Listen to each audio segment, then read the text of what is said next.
Il y a plusieurs risques. Le premier, c'est qu'elles ne se sentent pas totalement impliquées. C'est-à-dire qu'on n'arrive pas à les faire adhérer au projet ou à la demande du client. Le deuxième risque, étant donné qu'on ne contrôle pas leur temps et le temps qu'elles allouent au projet, c'est qu'elles ne consacrent pas assez d'efforts à notre projet par rapport à d'autres projets que ces personnes peuvent faire localement. Le risque, c'est l'angoisse du collaborateur qui est à distance et qui craint peut-être de ne pas mesurer toutes les attentes qu'on porte sur son efficacité. Le risque, c'est l'angoisse du bureau parisien de ne pas tout maîtriser, de ne pas avoir donné les bonnes consignes et à la vérification de voir qu'il y a un travail qui n'est pas totalement accompli.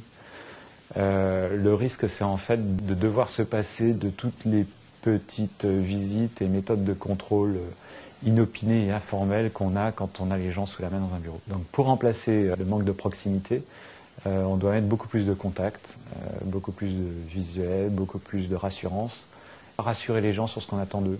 La rassurance se fait quelquefois sur des petits riens, sur des appels fréquents, quelquefois sans objet précis, de la prise de contact quotidienne, sur savoir si tout va bien. Il est évident que dans la gestion du télétravail, et de manière, je dirais, plus globale de toute personne qui est à distance, il faut aussi imaginer que ce qui est un petit problème dans une entreprise peut devenir un gros pépin pour le télétravailleur.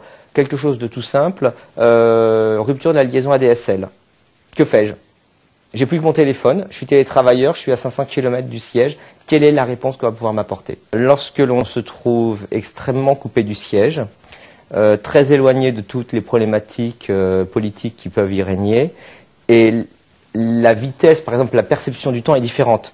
Un commercial ne comprend pas que l'entreprise n'aille pas plus vite. Il est souvent nécessaire de faire appel à son N+1 pour être son représentant au sein de l'entreprise. Là où ça peut être un problème, c'est lorsque la communication part dans tous les sens. C'est-à-dire qu'un commercial, pour obtenir plus rapidement quelque chose, peut mettre son patron en copie, son N+1 en copie, et s'adresser à X personnes pour avoir une réponse. Alors, ça peut se présenter dans plusieurs cas. Le premier, le commercial n'obtient pas une réponse assez rapide à une question qu'il a posée. Et après, il va commencer à mettre la terre entière en copie. Ça, c'est donc en fait une des déviances, entre guillemets, du management à distance. Toute personne qui est loin du siège ne doit en aucun cas se sentir isolée de ce siège. Alors après, il y a différents moyens de se faire entendre. Évidemment, c'est pour le commercial dans l'extrême, c'est les coups de fil à répétition, c'est les emails à répétition. L'une des difficultés majeures pour le manager, si vous ne voyez pas la personne que vous managez, vous pouvez toujours vous demander: est-ce qu'elle fait bien ce que je souhaite qu'elle fasse? Est-ce qu'elle le fait bien dans les moments que je lui accorde? Est-ce que les objectifs sont atteints? Est-ce qu'ils vont être atteints?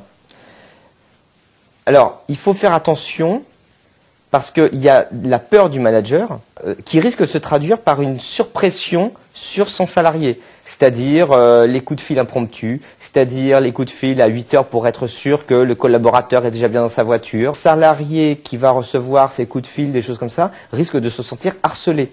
Donc, dès l'instant qu'il va se sentir harcelé, la qualité de son travail va diminuer, il va devoir plus se justifier que vraiment d'expliquer. Et donc, dans ces cas-là, on rentre dans une spirale qui risque d'être dangereuse, et pour le manager, qui risque d'être taxé de harcèlement, et pour le salarié, qui va se retrouver démotivé à la fin.